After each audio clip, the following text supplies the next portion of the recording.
Hi there, welcome to this build of the Gladiator. Now the Gladiator is a 67.5-inch wingspan vintage model, and we're building this from a great set of plans which you can download for free from the AutoZone website. And if you have a look in the description below this video, there will be a link to these plans. Now, it's a really distinctive model, this. I absolutely love it. It's got a really nice long fuselage, a very short nose to the CG, which will be interesting later on when we come to do the balancing of this model. It's got quite a broad, distinctive wing. It's got a 14-inch chord, and it's got a flat central section and two big tips that come up. It's a tip dihedral wing. Now, up to this point, we've built that flat central section. And in this video, I want to start to pull together the bits that we need to build these two quite large tips. And it's a tapering wing, so all of the ribs, except for the first two, all the rest are gradually decreasing in size, they're gradually tapering. So we're going to need to build them in a slightly different way, a different method than we used when we did this central section. And we're also going to be pulling together the outside edges for this wingtip. So let's have a look how we're going to do that. Right, well, I've got all of the components that I need to make printed out and cut out, and we've got 8 ribs. As I said, it's a tapering wing, so they get gradually smaller. I've also printed out the pieces for the wingtip. I still need to cut out these last few, but we'll put that on one side for the moment. Now, for each rib here, we need 2 copies. So obviously 2 wingtips, and these need to be made out of 1/16 balsa. So I've got a piece of kind of medium balsa, I suppose, maybe slightly on the soft side of medium balsa, and we're going to use that to make the ribs. Now, I've put on some masking tape. This it's called Scotch Blue. I'm sure any other masking tape would work just as well. And I've put that on to cover the balsa. And I'm going to use a glue stick to stick each rib template on to the masking tape like that. And once we've got all of these stuck on, we can then cut them out. And the beauty of this is we can cut them out, we can sand them to shape, we can get them to a point that we're happy with the rib, but then we can just peel off the tape and the template, and we're left with a nice clean rib. So what I'm going to do is get this done, and let's do this big one first. So I mean, you can use any glue you like to stick these on, as long as it works, I suppose. Sometimes you have to be careful, a little bit careful, not to get the paper too wet, because paper will expand if you get it too wet, and obviously we don't want to stretch the ribs that we're making, because hopefully these plans are very good. I haven't had any problems with the size issues yet, but hopefully they will come out right. And we don't, like I say, we don't want to stretch them, because as soon as we start stretching them, we're introducing errors into what we're doing. So that has gone on there nicely. So I will get all of these stuck on, and then we'll come back and we'll have a look at cutting them out. Okay, I've now got all of these wing ribs stuck on here, and I'm going to leave this and make sure that it dries really nicely before I start cutting it out. What I am going to do is look for a piece of 1/4-inch balsa, kind of on the hardish side of medium, to do exactly the same with these wingtips. Right, well, these templates are well stuck down onto this masking tape now, and I've got quite a good feeling about these profiles. Now, if ever you've seen my videos before, you'll know I always say don't trust the plans, because you know they're old, they've been redrawn, they've been copied and printed and copied again probably.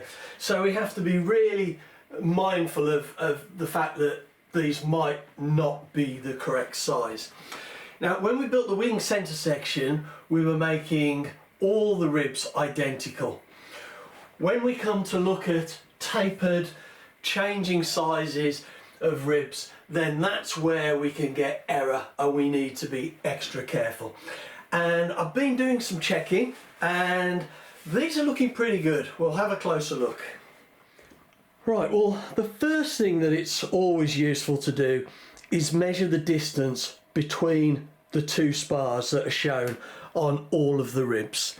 And actually, they're all the same, which is a really good sign because the spars don't change, they don't taper in, they stay nice and parallel. So the fact that they're all the same is good. It's a good sign. The next thing, I've been along and I've put the spars on level with the bottom of the rib and drawn a line at the top, and hopefully you can see the lines that I've drawn. I've done that with the rear spars here, and the thickness of the spar, which doesn't change except for right at the very end of the wing, is correct on the plans. You can see it's where it should be. So that's another good sign. Now for the larger ribs, I've also measured from the bird mouth to the front spar, and that is the same on all of these larger ribs, which it should be. The only ones it's different are the very two terminal ribs where the wingtip starts to curve in. So another really good sign. Now the wing stays the same height until it gets right down to the very tip, again the last two ribs. And I've measured just in front of this spar the height of the rib, and it's 31 millimeters, and that is the same 31, 31, 31 all the way through except for number 6, which is kind of in the middle of the tip or towards the outer edge, but still fairly middle, and that is a very slightly deeper by 1 millimeter. That's 32. So we may need to just take a little bit off that, but these ribs essentially are looking really good, and you can see if we put that on top of that there, we line up the spars, the bird mouth is still lined up, and it's you probably can't see very well, but you can just see the black line there, and then it just changes at the end as it starts to taper. So I think these are going to work out really well. Next job is to go around and just cut out all of these, and I'm just going to do that with a scalpel, not this scalpel because that's an older blade, but with this one, and I'm going to just cut around to the outside edge of the line, and nice and steady like that. So I will get on and do that, and as I said before, the beauty of this is that once we're ready we can just peel off the tape, and the rib profile will come with it. So I'll get these cut out, and I've also, just show you this, I've also got these wing tips to cut out as well. And just one comment on these, I put a bit of a scribbled line where on the join areas where these join to another piece, and the reason I've done that is because I'm going to cut that slightly generous on the join areas, and the reason being is that because of the undercamber and how we're going to need to prop up these, which we'll see when we set the wing out, we're going to need to profile that at a little bit of a bevel on it or an angle, and so if we cut it exactly to length and we angle the edge of it to join it up right, we might make it too short. But anyway, we'll see that at a later date. So I'll get all this lot cut out. Well, all that talk about the ribs looking very promising, and now I've found a slight issue. Now this wing tip that we're building, the first two ribs are identical to the central section, and the spars throughout the whole wing stay parallel.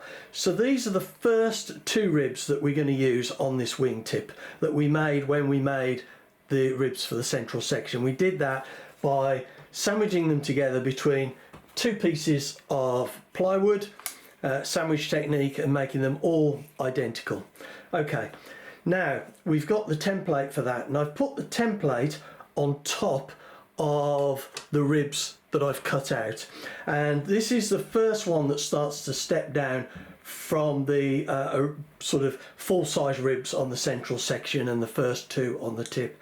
And if we put that on there and we line up the bird mouth, because the bird mouth and the leading edge stays constant, and the distance to the spar stays constant, and the distance between the spars stays constant, we can see there's a slight issue here. Hopefully you can see that if I bring it in, the actual spars don't line up. This is set just a little bit forward, which isn't a problem. I mean, it's the same with all of the ribs as they step down. If we line up the bird mouth, we've got the front spar in the right place, but that rear spar is just a little bit too far forward. So what we're going to do is we're going to use this plywood template, and we're just going to put that onto there. We're going to line up the bird mouths, and we're going to line up the top and bottom edge on the front section. We can't do that at the back because they do change size. Obviously they get smaller, and it's this edge that kind of disappears, or that section. And we're just going to go and we're going to cut out the spar there, and we're just going to take our scalpel, and we know that this slot is the right size for the spar because when we made it so the spar would fit in nice and snug. It's a little bit awkward me trying to do this in front of the camera because I'm leaning over, but I think that needs adjusting a little bit on the height. But there you can see now we've got the spars that are going to be nice and parallel. So we're going to ignore that back mark there, and we're just going to cut them out using this template. And like I say, we can do that on all of them, even when we get down to the really small ones. As long as we line up the front spar, and then we can cut the back one to suit. And of course the bird mouth will disappear further back on these very small ribs towards the tip. Right, I've now got all of those ribs cut out, and I've placed them on the spars. Now the front spar, I place them fully down so the ribs are touching the board on the underside. The rear spar, I've just kind of placed them on really because it's that under camber. It's the spar isn't fully up, but I am really pleased with how this is looking. Now these first 2 ribs, these first 2 here, are the ones that I made when we made the central section. So they're identical to that, and that lines up to there. And then we've got all of the new ribs added on, and they are looking absolutely lovely. And I think you can see there that it looks right to me, and putting it over the plans, it looks right. And I think we're going to end up with a really nice wing here with very little in the way of errors. I think this F6 maybe, is it F6? No, W6 may need just a little bit shading off it, but possibly not. That's not looking bad. I am really pleased with that, and it's good that we notice that discrepancy in the spars, on the marking of the spars. But you can see, hopefully if I stand that up, you can see that that's parallel now and all fits together nicely, but it wouldn't have if we hadn't have noticed that that small error. So we're happy with that. There may need to be just a little bit of touching up of these 2 end ribs just to get them to fit in with the outline of the wing. And I've now cut up the 1/4 inch pieces for the wing outline. I'm not going to do anything more with those until I've got the wing laid out, pinned down on the board, and then I will treat these individually and go along and just make sure that we're getting them just right, and tailor them, like I say, individually. Now, before we go on to the next phase of this, which is to duplicate these ribs, I'll just say I think the process that we've gone through this morning on this is kind of fundamental to not only building from plans, but to getting that rib, that wing right and the ribs right. Just doing those measurements, checking the spar differences, checking the ribs against the plans, the length of them and everything like that. If we want to get it right first time, it's so important. And obviously, the last thing we want to do is waste time and waste balsa. So anyway, I will get this all moved back, and I'll get the ribs off here, and I'll show you how I'm going to create a second copy now I'm happy with that first set. Right, well now we're going to copy these ribs, and this is a process that I really like doing.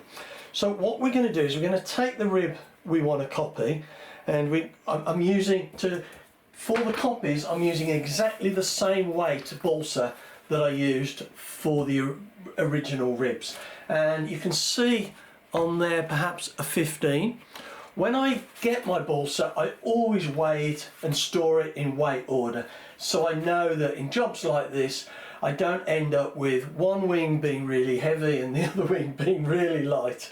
So that's just something I like to do, so I know where I am.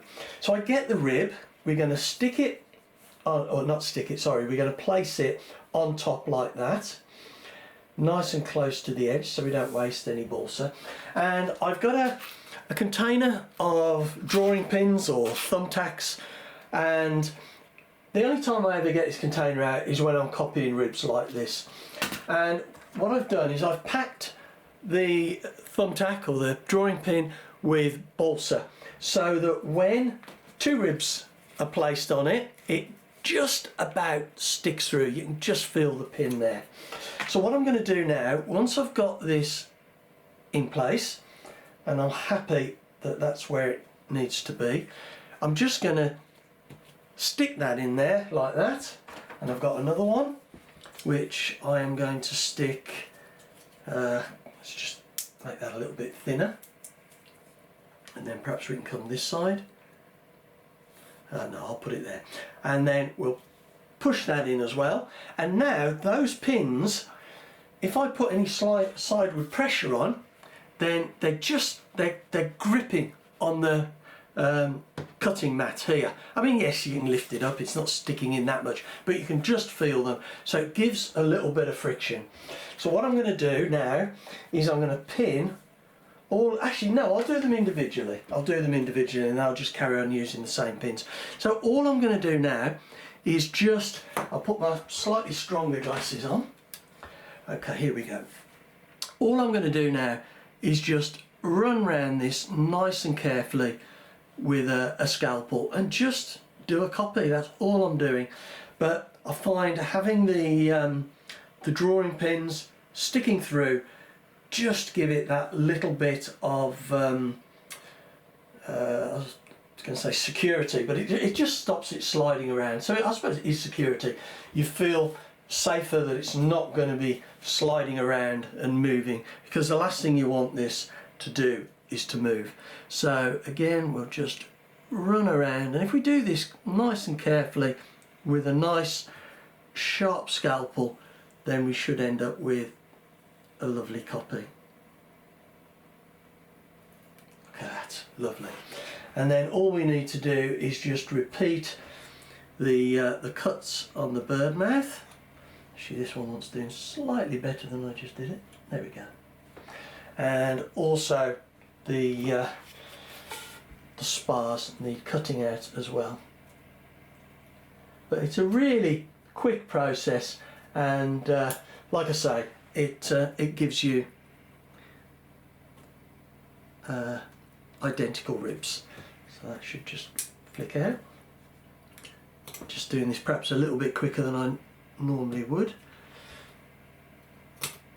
Well, I'll pick that out once it's separated, and we'll do that one, and we'll go across here. There we go. Now if we separate those, and that should just cut that. Oops. There we go.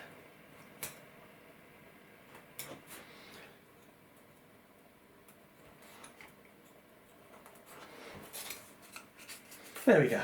So now we have our second copy, and all I need to do is just go through and do them all now, and we mustn't forget to write W2 so we know where it belongs. But that is another great wing rib, and I've written W2 on the back of that one as well, just so that when we take off the sticker it won't lose its identity. Well, it's really exciting now because I've got all of these ribs paired up, and the next job really is to start laying out these wing tips, and I am dead excited to see how they look and see them start to take shape. I've only got one set of the wing sort of edges, if you like, and I'm going to cut those to fit, and then I'll probably copy them for the other side, which is a quick enough job. But I'm going to draw this video to a close now. But just one thing to say quickly is that while I was cutting out these ribs, I thought there's going to be people out there who are going to respond and say, well, it's a lot of effort, why don't you just laser cut them? And I guess there's a few responses to that. One is I try and make these videos accessible to everybody, so I don't recommend or use specialist equipment like laser cutters. So that's kind of the one thing, not everybody's got a laser cutter. The other thing is that programming, putting this onto CAD and programming it for a laser cutter isn't a quick process, I understand, and so if you're only doing one model like this, I suspect there's not a lot of difference in the time, and certainly you know, I find this a much more enjoyable process. I do like doing things by hand, using traditional kind of techniques, if you like. So from my point, I really enjoy this kind of work and preparation, but I can't wait to get it built up into those wing tips. Anyway, thanks very much for watching. I hope you found this useful and interesting, and please come back and see what it looks like when we start to really pull this wing together. Thanks very much.